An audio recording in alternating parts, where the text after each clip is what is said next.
안녕하세요. 지금 마실 차는 좀 독특한데요. 아마 최근 아니 몇 년 사이 보이차에 대한 관심이 높아지면서 다양한 제품들이 나오더라고요. 뭐 분말 형태로 되어 있거나 과립 같은 형태로 녹여 먹을 수 있는 것들도 있고, 심지어 다이어트 상품으로 아예 개발돼서 나오는 제품들도 많고요. 그리고 뭐 보이차의 어떤 효과나 효능에 대해서 뭐 얘기하는 분들도 꽤 많습니다. 그래서 다양한 형태로 많이 나오기 때문에 접근성은 확실히 쉬워진 것 같아요. 하지만 또 워낙 다양하기 때문에 무엇을 골라야 될지 모르는 분들도 많을 테고요. 저는 그런 것들, 그렇게 나오는 제품들을 아주 선호하지 않는 이유는 딱 한 가지예요.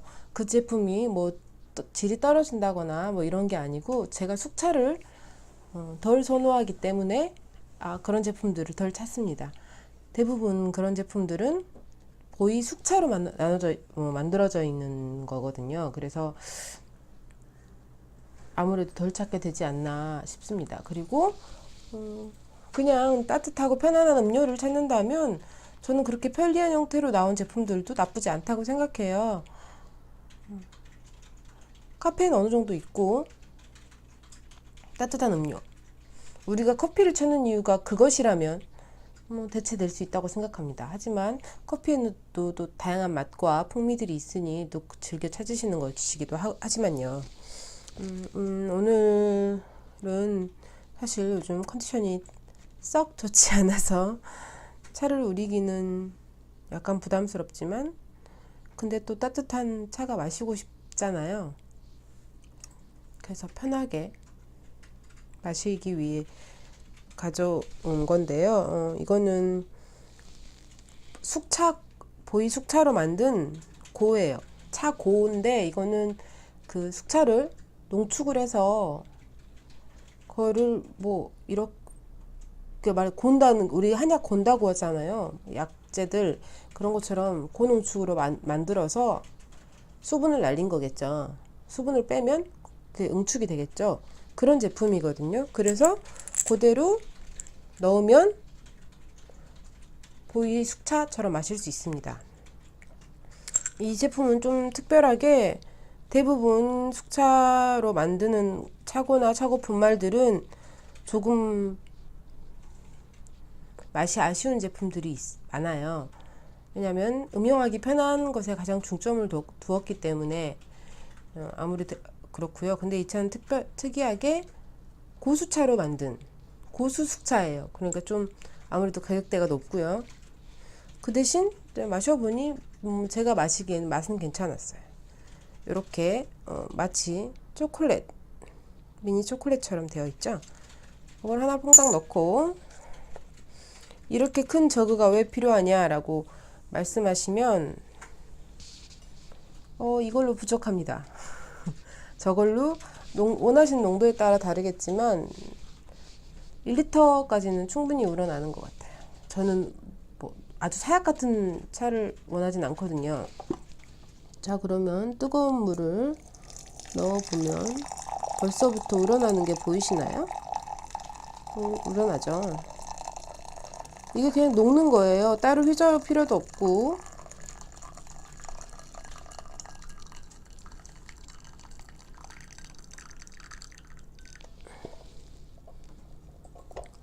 뚜껑을 가져올 걸. 잠시만요. 가져올게요. 차가 우러지는 동안 저는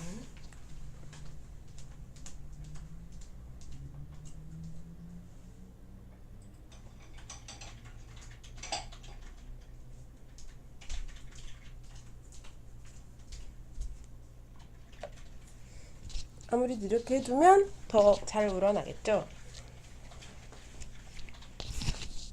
얘도 녹는데 시간이 걸리는데, 물론 약간 머들러나 뭐 티스푼 같은 걸로 저어주셔도 되고요. 그냥 두셔도 천천히 시간을 두고 드셔도 상관없습니다. 금방 우러나기 때문에 뭐 약간 먼저 따라내고 마셔도 되고요. 천천히 마시면서 아마 지금 농도 변화를 느끼시게 될 거예요. 보시다 보면 이렇게 옅게 마셔도 상관없거든요. 근데 이제 좀 더 진한 차들을 원하고 그럴 때는 좀 더 진하게 드셔도 되겠죠. 저는 옅게부터 마시기 시작하겠습니다.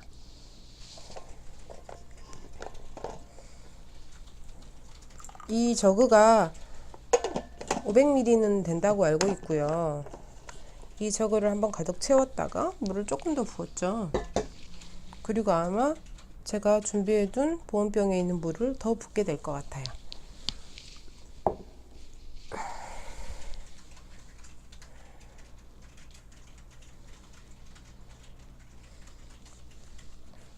차라는 것이 주는 어떤 다양한 즐거움들이 있는데요. 그것은 각자 원하는 대로 즐기시면 된다고 생각합니다. 예쁘게 차려놓고 근사한 시간을 가져도 좋고,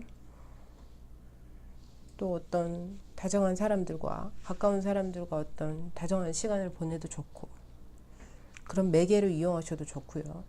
맛 자체를 즐기시는 분들도 많고, 또 이 차가 주는 다양한 어떤 호기심들에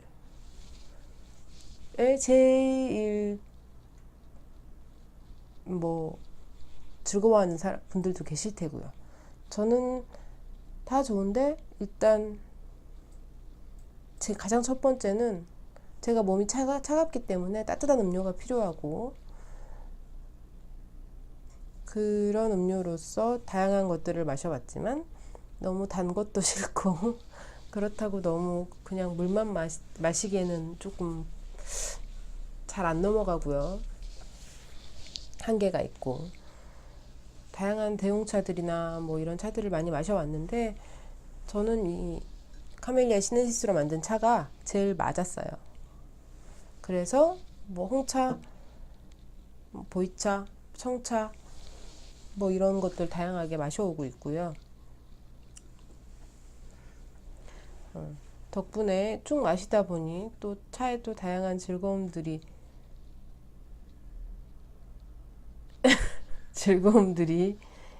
생겨서 또 다양한 또 매력들을 즐기고 있는 중입니다. 그래도 편안하게 마시는 차가 아직은 제일 좋습니다. 이 책은 이제 읽기 시작한 이제 막 폈다고 말할 수 있는데, 재밌더라고요. 이제 시작하는 부분이기 때문에 왜 이 책을 썼는가에 대한 작가의 말이 나오거든요. 프롤로그에. 근데 이제 이 책에서는 교양이라고 말을 하지만 어떤 태도나 인식 혹은 신념이 될 수도 있겠고요. 이런 것들이 다양하게 있는데, 그런 것들에서 기본적인 어떤 인성이나 태도가 바탕이 되지 않는 전문가들이 얼마나 위험한가에 대한 얘기를 하고 있어요. 그래서 철학이 필요하다라고.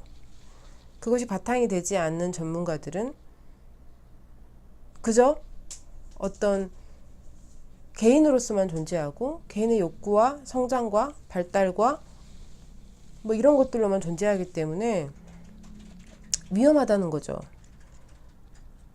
뭐 나쁜 예로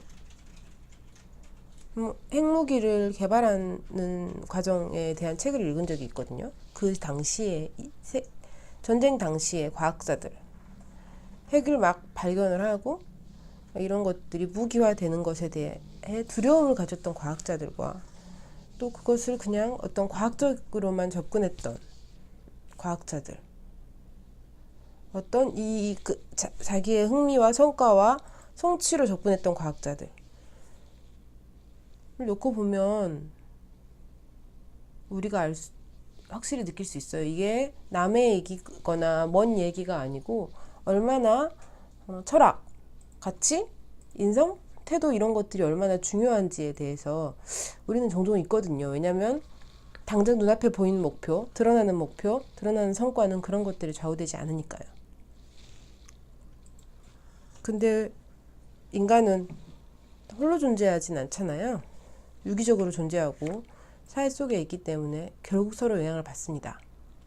그렇다면 우리에게 무엇이 필요한지는 답을 찾을 수 있겠죠. 제가 전에 철학에 대해서 생각을 하다가 그런 얘기를 한 적이 있어요. 철학은 이론, 인문학 서적 등의 철학 관련 도서나 철학에 대한 연구는 이론에 대한 연구라는 거죠. 이론에 대한 연구고 그 실예가 삶이에요. 그러면 그렇게 증명이 되고 혹은 또 반증이 되고 하는 것들이 있다고 생각하거든요. 그래서 요즘에는 정말 다들 너무 뛰어나요. 다들 너무 뛰어나고 많이 배우고 많이 알고 지식적으로 혹은 어떤 능력 면에서 아주 뛰어납니다. 성과를 내거나 어떤 의지적이고 목적적인 사람들도 되게 많고. 그렇다면 그것과 그 사람들과 되려면 어떻게 해야 되는가에 대한 것도 철학이 해결해 준다고 말하고 있어요. 이 사람은 기본적으로 사업을 했다고 들었어요. 리더십 분야의 전문 발음도 이상해. 컨설턴트를 했다고 하는데 대부분 어떻게 그런 생각을 했냐, 아이디어가 독창적이다 이렇게 하는 경우에는 철학적인 접근이 있었다는 얘기를 해요. 교양이 바탕이 되었다. 이게 아마 단순하게 설명하기 위해서 철학이라고 표현했을 수도 있고 그 교양 전반에 걸쳐져 있는 철학이 중요하다고 생각해서 철학이라고 이름 붙였을 수도 있고 또 요즘 인문학 서적들을 보면 미래에 가장 요구되는 능력은 인성이다 라는 말들이 나와요. 재밌죠? 우리는 목적과 능력과 성과, 성취를 위해서 그런 부분들을 굉장히 등한시하는 시대를 살아왔잖아요. 근데 이제 다시 돌아가는 거예요. 도덕적인 접근, 인성, 태도, 철학이 다시 중요하다는 얘기들이 나오고 있는 거죠. 그런 것에 대해서 생각해 볼 여지는 분명히 있고 아주 어렵게 접근하지 않아도 삶 속에서 조금씩 적용하거나 알아갈 수 있는 부분들이 충분히 있다고 생각해요.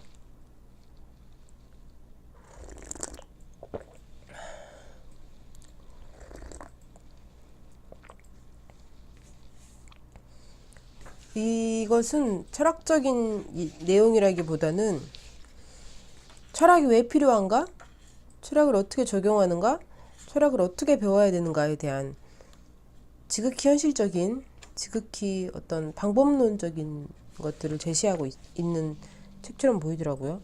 여러 가지 어떤 철학에 대한 것들이 나오고 철학이나 철학자들에 대한 것들이 나오고 그것을 이렇게 적용하고 저렇게 적용하는 것에 대한 재밌는 접근이라고 할 수 있겠죠.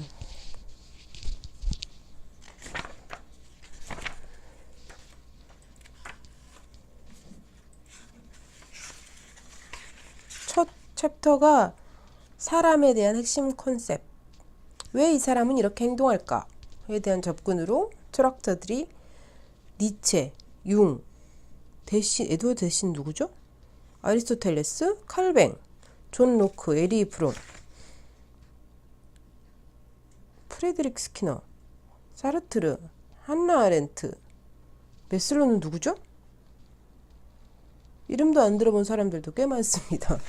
저는 전혀 철학을 모르니까요. 개똥 철학이 있을 뿐.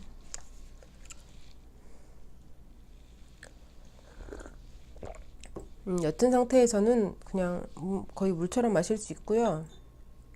자, 이제 색깔이 아까와 다르게 아주 진해졌죠. 짙은 갈색. 저희가 보통 숙차를 마실 때 만나게 되는 찬물색인데요. 마시면서 익도록 하겠습니다.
숙취스러운 맛이 납니다.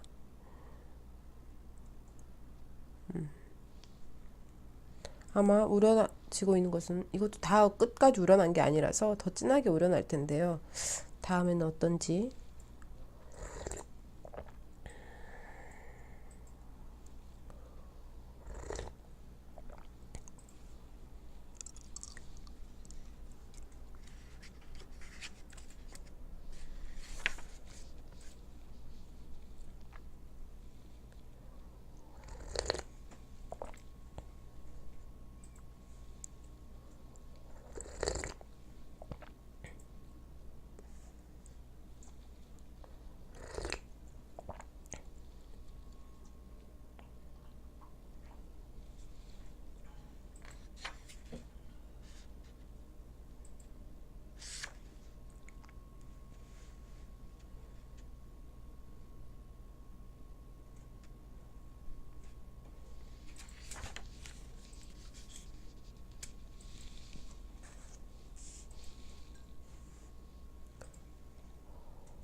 이 숙차를 좋아하시는 분들이 가장 매력적으로 생각하는 부분은 이 숙차의 부드러운 단맛이에요.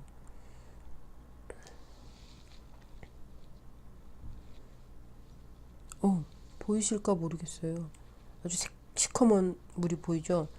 한번 휘저어야 하려나? 얘가 워낙 진하게 우려나서.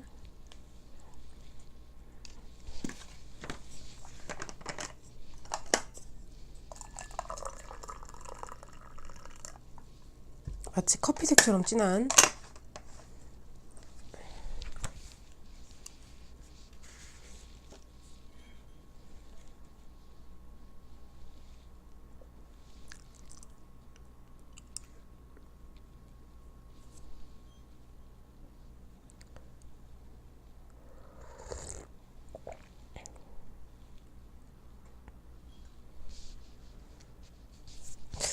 이렇게 이 책의 목적과 필요성에 대해서 말하고 있는 부분에서 사람들은 대부분 풍요로운 인생이라는 집을 짓는데 다양한 지적 도구를 활용하고 싶어 한다. 이때 철학이라는 도구를 어떻게 사용하면 좋을까? 예요.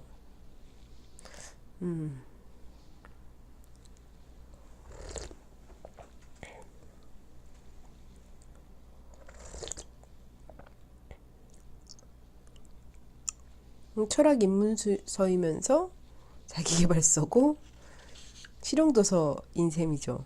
약간 중간 정도에 위치한.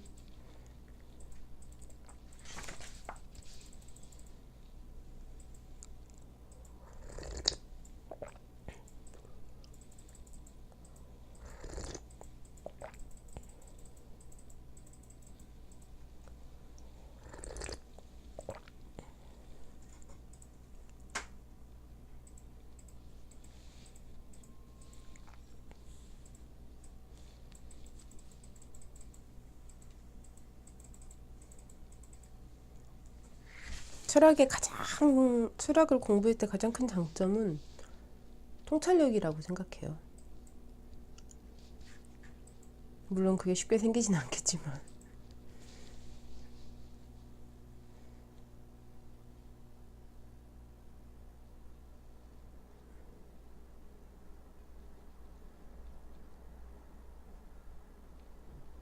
도표를 그리면서 읽어야 될 것 같은.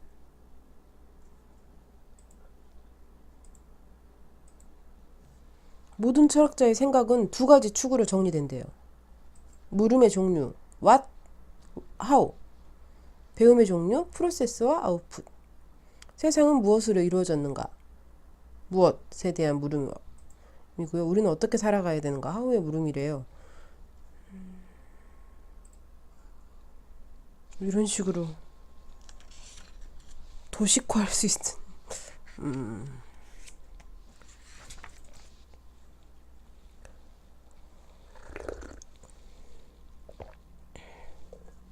이 차의 매력적인 부분 하나는 텁텁한 자녀분이 남지 않아요. 그래서 정말 그냥 회사나 혹은 뭐 집에서 일하다가 무슨 작업 도중에 편하게 마실 수 있는 게 가장 장점이 아닌가 싶습니다.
철학은 확실히 의심하고 반문하는 학문이라는 생각이 들어요.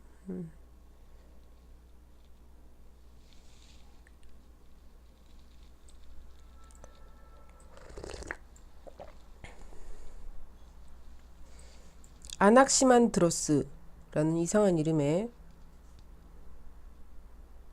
철학자가 소크라테스가 등장하기 이전에 철학자래요. 기원전 6세기. 그때는 물이 대지를 바치고 있다는 정론이 지배적이었는데 이게 여기에 대한 이제 의문이 생긴 거죠. 물이 대지를 바치고 있다면 그 물은 바치고 있는 건 뭐지? 그 물이 허공에 있나? 그 밑에 뭐가 또 있어야 되지 않나? 그러면 그 밑에 뭐가 있다면 그 밑에를 또 받치고 있는 뭔가가 또 있어야 되고 또 있어야 되고 또 있어야 되는데 그러면 그렇다는 얘기는 에서 나온 추론이 이건 거예요. 무언가를 지지하는 무언가를 상정하면 무한히 계속되는데 끝없이 존재한다는 것은 있을 수 없는 일이다. 결국 지구는 그 어떤 것에 의해서도 지지되고 있지 않으며 허공에 떠 있다고 밖에 생각할 수 없다. 되게 이상한가요? 당연한 추론이잖아요. 단지 이 사람은 정론을 그렇다면 물은에 대한 물음을 한 가지 더 덧붙인 것 뿐이에요. 그냥 궁금해진 거죠. 그래서 이 사람이 얘기하기를 그렇게 말을 해요. 내용을 정리해 보면 그 내용에 대해서 아낙시만드로스는 지구가 허공에 떠 있다고 주장했다. 라는 결론만 배우는 거예요. 그러면 당연하잖아. 지구가 어디 줄에 매여 있는 것도 아니고 어디 이쁘게 얹어져 있는 것도 아니고 우주에 떡하니 두둥하게 둥실둥실 알고 있잖아. 우리 모두 이제는 이미 너무 많은 시간이 지났기 때문에 모두가 알 수 있어요. 하지만 그때와 지금은 세계관 자체가 전혀 다르죠. 근데 그렇게 생각했다는 것 자체는 이 사람 재밌는 사람이네가 될 수 있죠. 그렇게 생각할 수도 있구나에 대한 새로운 관점을 제시해 줄 수 있는 거죠.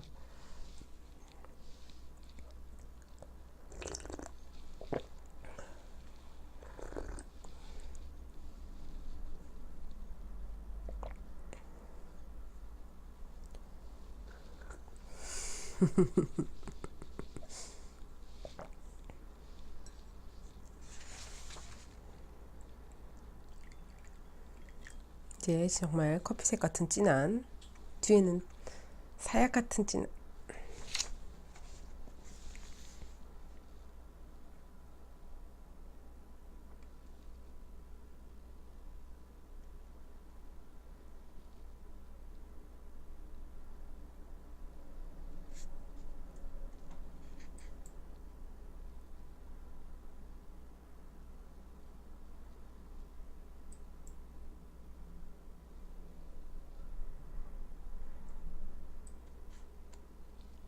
철학을 대충 가르쳐 주세요.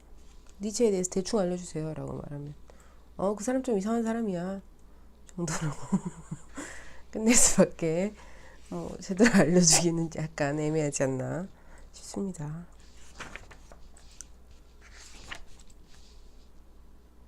니체에 대해서 나오네요. 역시 짤막하게 니체에 대해서 설명이 있어요.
이 정도의 농도로 마셔도 써지지 않습니다.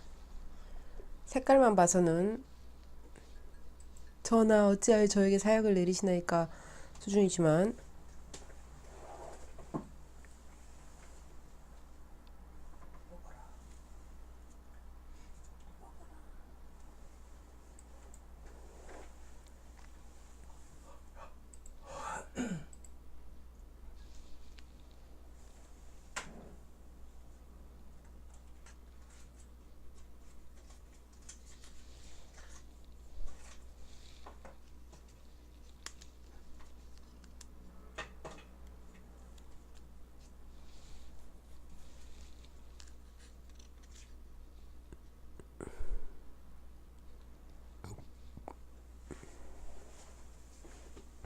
음...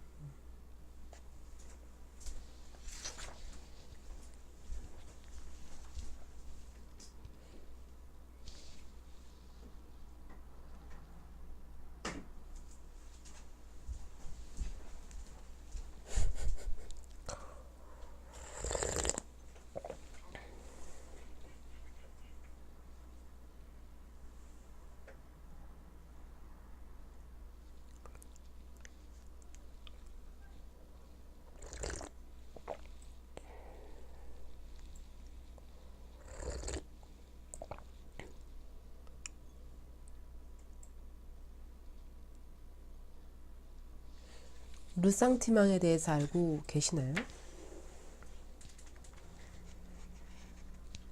르상티망이란 약한 입장에 있는 사람이 강자에게 품는 질투, 원한, 증오, 열등감이 뒤섞인 감정, 시기심 비슷한 거라고 할 수 있대요.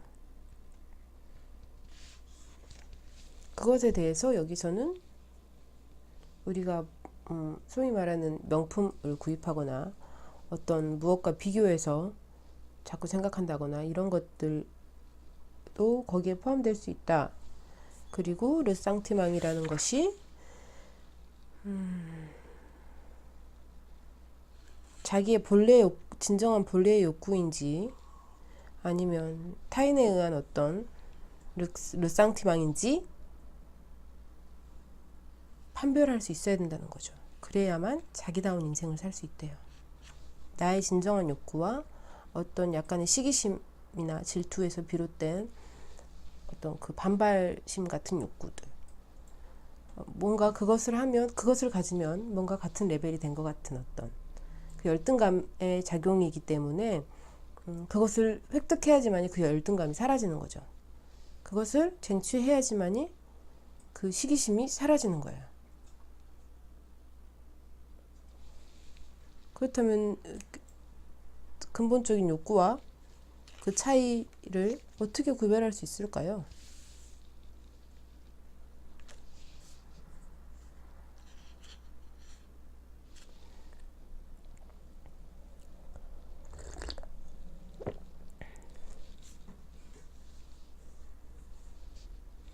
여기서는 거기에 대해서 아주 단순한 문장을 예로 들었는데요. 고급 프렌치 레스토랑에 갈 필요는 없어. 파스타 체인점으로 충분해. 일본의 경우니까 이렇게 나오는 거죠. 우리나라는 파스타 체인점 같은 스타일이 별로 없기도 하고 고급 프렌치 레스토랑이라는 개념도 약간 다른 것 같아요. 하지만 이런 문장에서 전혀 어색하지 않잖아요. 그죠? 근데 이 작가가 얘기하는 것은 거기에 자체에 그게 저변에 그게 깔려 있다는 거죠.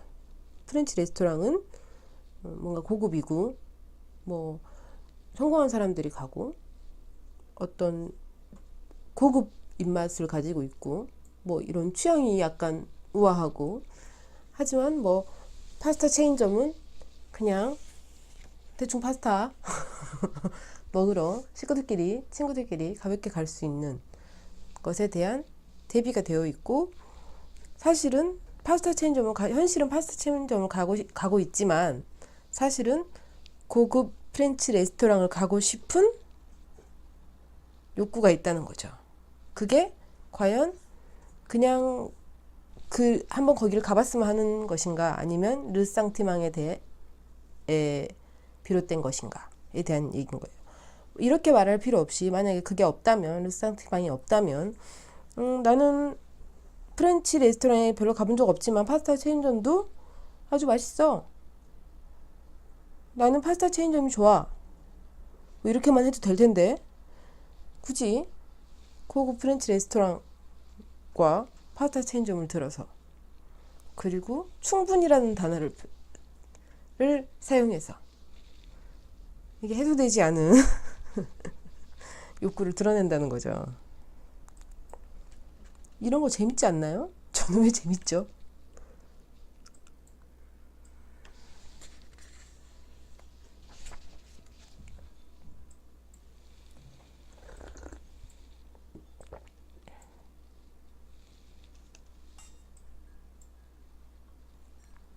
니체가 르상티망에 대해서 얘기를 하면서 뭐 성경이라든지 뭐 이런 것들 다양한 것들 예로 드는데요. 저는 니체 본인이 그 르상티망이 많은 사람이라고 생각하거든요. 아마 그것도 거기에서 비롯된 행동이 아닌가 싶습니다. 부를 경멸하는 것처럼 보이는 사람들을 너무 신용하지 않는 것이 좋다. 부를 얻을 가망이 없는 사람들이 부를 경멸하기 때문이다. 그러한 사람들이 부를 얻게 되면 그만큼 상대하기 곤란한 사람은 없다. 프랜시스 베이컨의 한 말이랍니다. 약간 명언집 같은 페르소나가 나왔군요.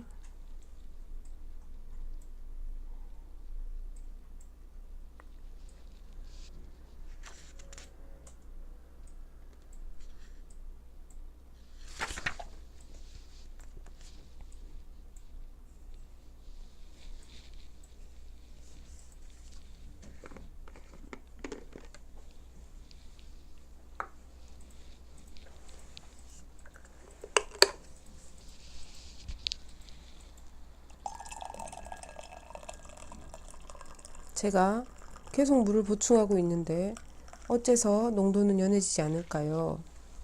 아까 싱겁게 마셨던 분이 찻잔을 들이밀면서 진한 차를 달라고 요구합니다. 그러면 드려야지요.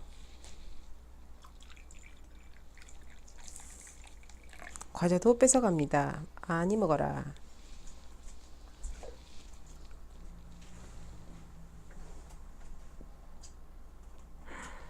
이게 막 따뜻한 음료가 들어가서이기도 하겠지만 등에 땀이 슉 감기가 날아갈 것 같은 기분.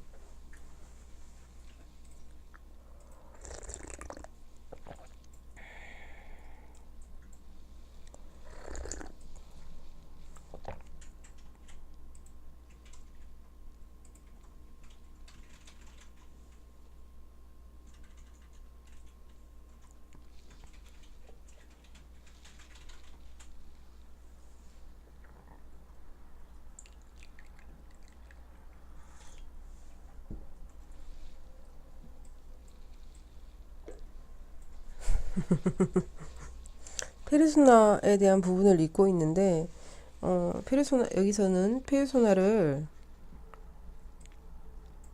융은 페르소나를 한 사람의 인간이 어떠한 모습을 밖으로 드러내는가에 관한 개인과 사회적 집합체 사이에서 맺어지는 일종의 타협이라고 정의했다.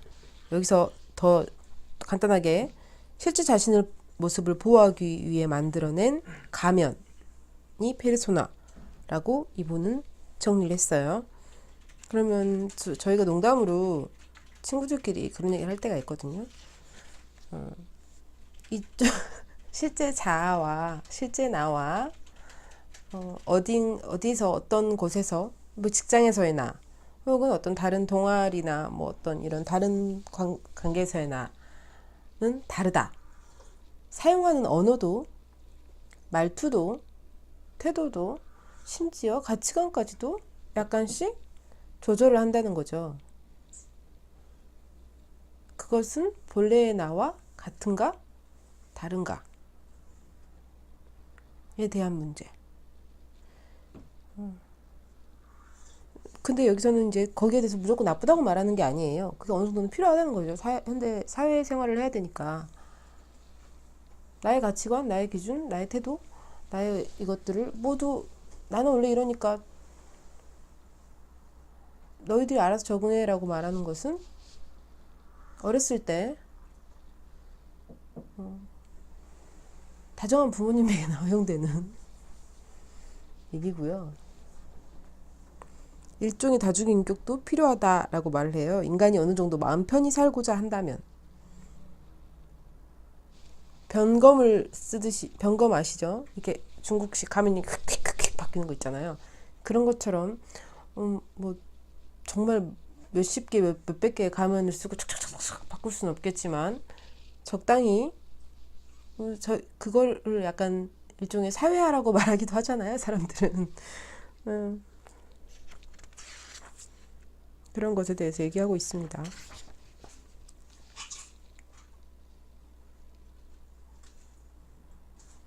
저는 그런 걸 잘 할 수 있는데 하고 싶지 않아요. 이 하고 싶지 않다는 마음이 너무 강해서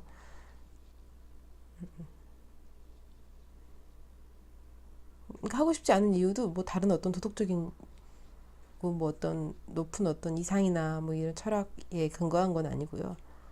그러다가 들통나면 피곤하고 짜증나잖아.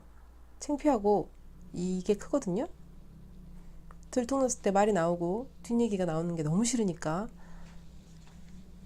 그냥 에이 몰라 그냥 다 이렇게 좀 뻔뻔하게 나가자 이런 타입인데요.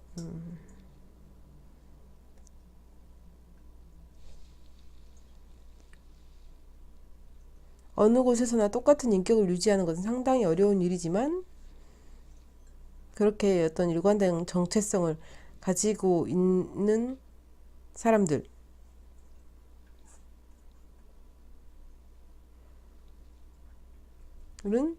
별로 없고 그렇기 때문에 사회가 성립되고 유지되어 온 측면도 있다는 얘기를 하고 있습니다.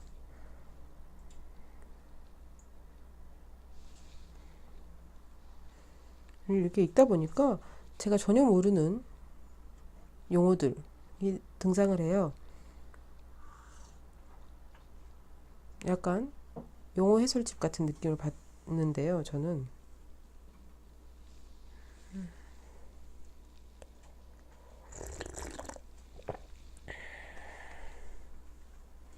음,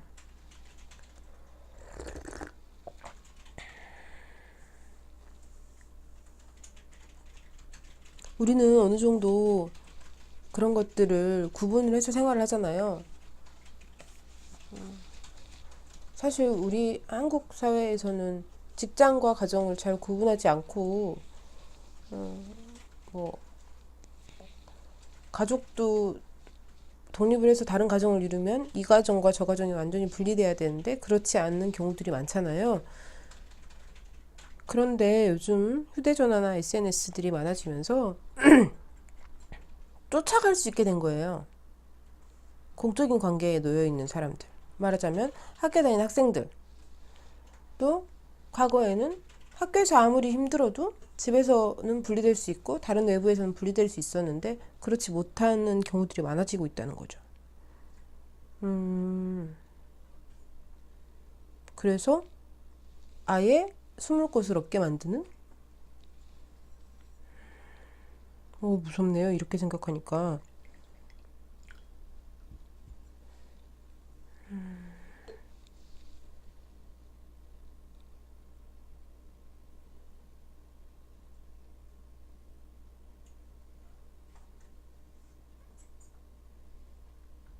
도망친다는 키워드. 중요하다는데요. 인생 전략을 구사하는데.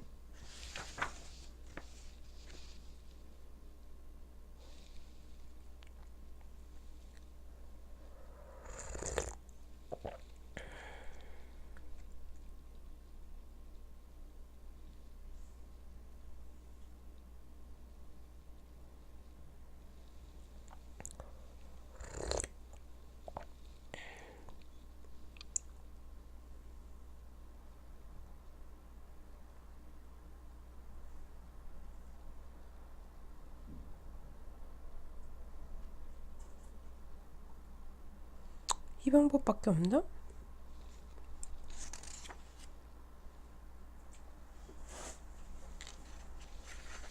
초,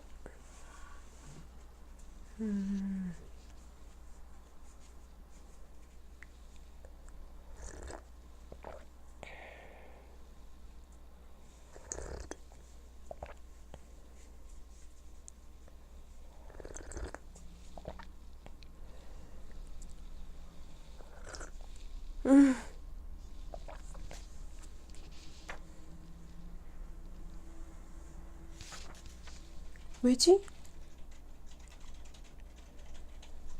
자, 여기서 성과급을 혁신으로 유도할 수 있을까가 제목이에요. 예고된 대가. 어떤 문제를 내고 그 문제를 해결해라 라고 성인들 대상으로 실험을 한 거예요. 그래서 보통 7분에서 9분 사이에 어떤 해결 방법을 찾았대요. 그리고 그 실험 이후 17년 뒤에 다른 접근을 한 거예요. 이 사람들한테 답을 빨리 찾아내면 대가를 주겠다. 말하자면 우리가 성과급제라고 하는 것들, 인센티브를 주겠다고 한 거죠. 근데 오히려 해결하기까지 시간이 더 오래 걸렸대요. 3, 4분 정도 더 걸렸다는 거예요. 왜죠? 우리는 보통 대가를 지급하기로 약속하면 결과 빨리 해결한 능력이 향상되고 빨리 해결할 수 있을 거라고 생각하잖아요. 그래서 그런 제도들이 있는 것이고 대가를 지불을 하는 식의 어떤 방법들을 많이 취하고 있고요. 다양한 부분에. 예고된 대가가 인간의 창조적인 문제 해결 능력을 현저히 훼손한대요. 이럴 수가.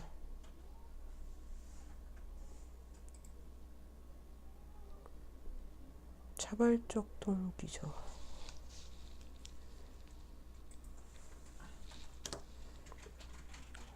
목적이 다른 데 있어서 그렇군요.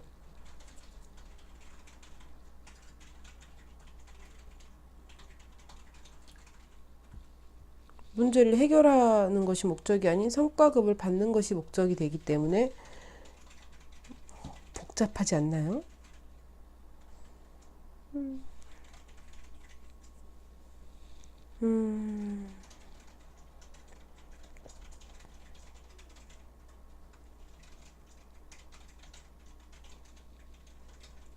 당근이 과연 유용한가에 대한 괴롭군요.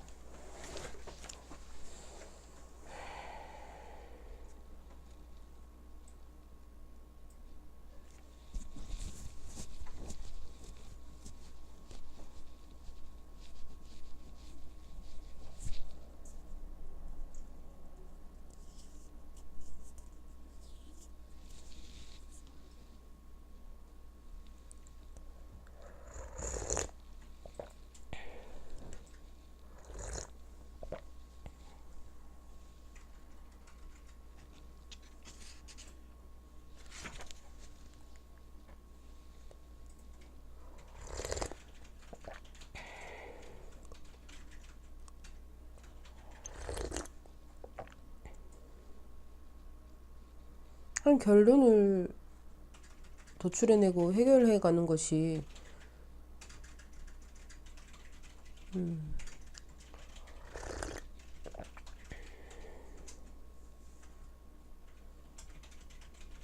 무조건 창조성하고 관련된 건 아니니까요.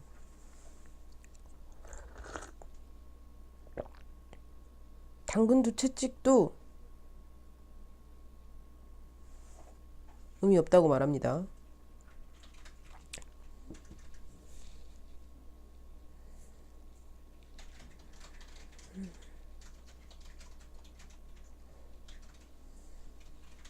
무언가에 도전한다는 것은 불확실한 행위이므로 이에 대한 균형을 잡기 위해서는 확실한 무언가가 필요하다.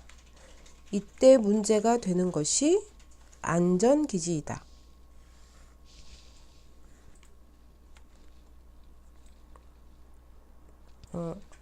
부모 자식 간의 관계에서 보호자와 아이의 관계에서 애착 관계 있죠. 그것들이 심리적인 안전기지가 된대요. 말하자면 우리가 흔히 그런 말들 하잖아요. 그 토대가 좋고 뿌리가 깊은 뿌리 깊은 나무는 바람에 안 이밀세 아시나요? 네, 그런 거죠. 실패해도 괜찮다는 믿음. 마음껏 하고 싶은 대로 해도 돌아갈 곳이 있다거나 어떤 나의 어떤 생명이나 뭐 어떤 것에 문제는 없다라는 어떤 네, 그런 것들이 훨씬 더 효과적이라고 하네요. 도전하고 창조하고 뭐 이렇게 하는데 결론, 다시 말해 사람이 창조성을 발휘하여 리스크를 무릅쓰고 나아가는 데는 당근도 채찍도 효과가 없다. 다만 자유로운 도전이 허용되는 풍토가 필요하다. 그러한 풍토 속에서 사람이 주저없이 리스크를 무릅쓰는 것은 당근을 원해서도 채찍이 두려워서도 아니다. 그저 단순히 자신이 그렇게 하기를 원하기 때문이다. 오, 마음에 들어. 네. 네, 제가 책을 읽으면서 흥분하는 일이 꽤 많습니다. 또 그렇네요. 저와 같은 생각을 하고 있군요. 저는 사실 대가도 별로 네가 좋아야지 가장 의미가 있지 신나니까 더 하게 되고 대가는 목적 자체가 대가가 되기 때문에 과정 자체를 아주 즐길 수는 없거든요. 싫어도 참고 한다. 근데 이제까지는 대체적으로 싫어도 참고 하는 것이 중요하다. 물론 중요한 부분들도 있습니다. 그 부분들을 아예 의미 없다고 폄훼하거나 뭐 무시하자는 게 아니에요. 재밌네요, 이 책.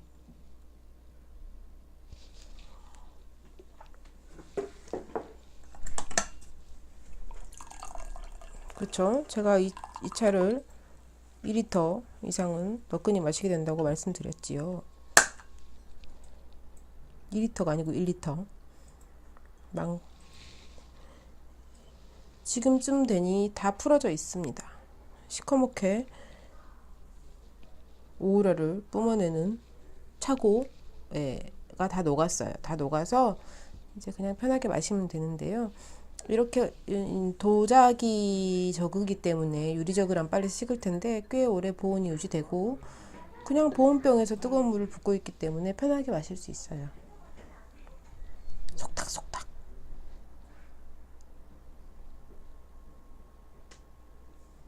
다른 사람의 행동을 진정한 의미에서 바꾸고 싶다면 설득보다는 이해, 이해보다는 공감이 필요하다.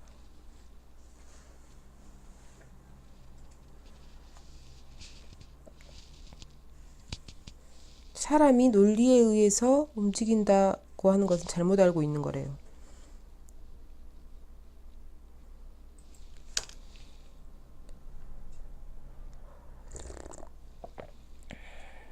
논리는 필요 조건이지만 충분 조건은 아니고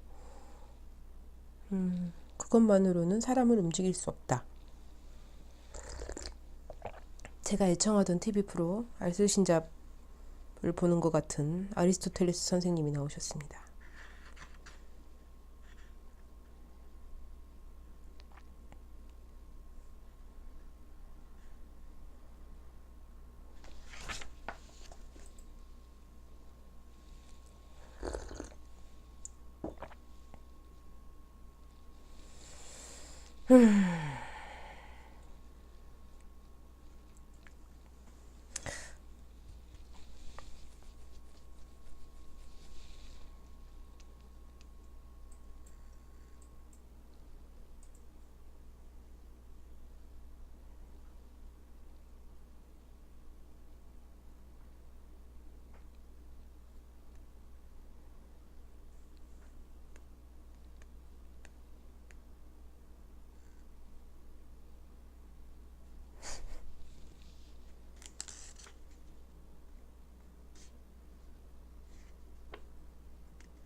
여기서 오비안과 아나킨이 나올 줄이야.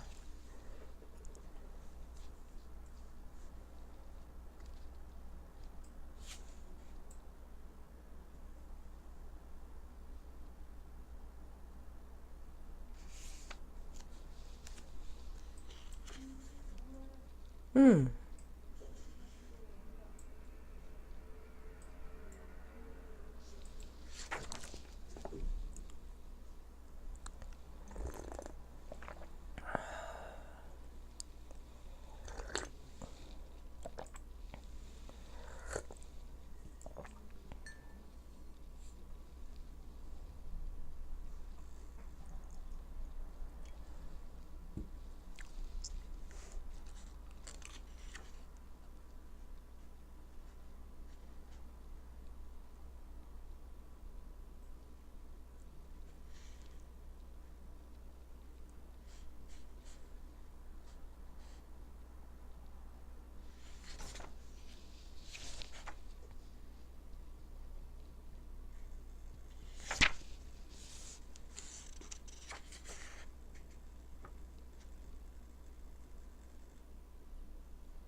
자, 이 책은 아주 즐겁게 쭉 읽어 나갈 수 있을 듯 합니다. 방금 전에는 성서에 대한 어떤 것들이 나왔는데, 네, 거기에 대해서도 저는 며칠씩 얘기할 수 있으므로 제가 말이 좀 많습니다. 아시겠지만 이제 이쯤 되면 아시겠죠. 네. 이 차는 이렇게 마시기에도 좋겠지만 그냥 이렇게 마셔도 상관없고요. 꿀이나 아니면 생강이나 대추 같은 청들 있죠. 이렇게 조청이나 이런 것들, 다른 것들, 그런 것들과 섞어 마시기에도 좋을 것 같아요. 감기나 몸이 약간 으슬으슬할 때 뜨끈하게 진하게 우려서 약간 좀 더 단맛을 첨가해서 쭉 들이키면 쌍화탕이나 우리 무슨 십전대보탕 마시는 것처럼 마실 수 있지 않을까 싶습니다.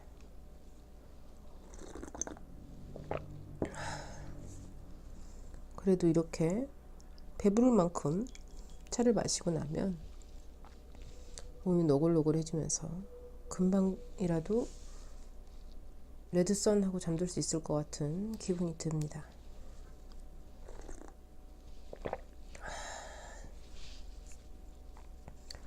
아유, 세상에 이걸 다 마셔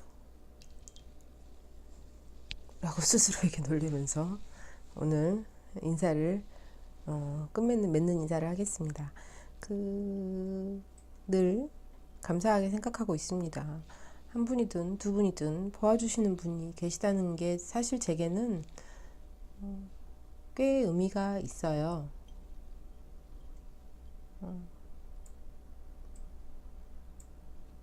그래서 늘 감사하게 생각하고 있습니다.